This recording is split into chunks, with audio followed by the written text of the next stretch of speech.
பயங்கரமான எதிர்பார்ப்புல Ajith குமாரோட good bad ugly படத்தோட trailer இப்போ வந்திருக்கு. ட்ரெய்லர் நல்லா இருக்கு.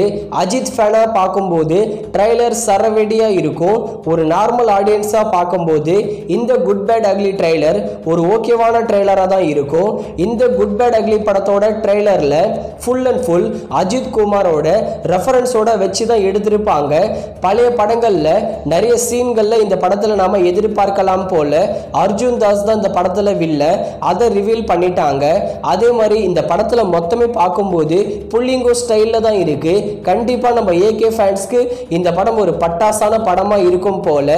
அஜித் குமாரை நம்ம லாஸ்டா மங்காத்தா தீனான்னு ஃபயரான கேங்ஸ்டர் படமா பார்த்துருப்போம். அதே மாதிரி இந்த ஜென்ரேஷனுக்கு ஏத்த மாதிரி குட் பேட் அக்லி ஒரு சூப்பரான கேங்ஸ்டர் படமா வரும்னு இந்த ட்ரெய்லரே நிரூபிக்குது. வர ஏப்ரல் 10 குட் பேட் அக்லி படத்தை தியேட்டர்ஸ்ல ரிலீஸ் பண்ண போறாங்க. அடுத்ததா இட்லி கடை. இந்த படத்தை தனுஷ் டைரக்ஷன் பண்ணி நம்ம தனுஷ், அருண் விஜய், நித்யா மேனன்னு எல்லாருமே சேர்ந்து நடிச்சிருக்காங்க. இந்த இட்லி கடை படத்தை வர அக்டோபர் 1 தியேட்டர்ஸ்ல ரிலீஸ் பண்ண போறோம்னு அஃபிஷியலாகவே சொல்லியிருக்காங்க.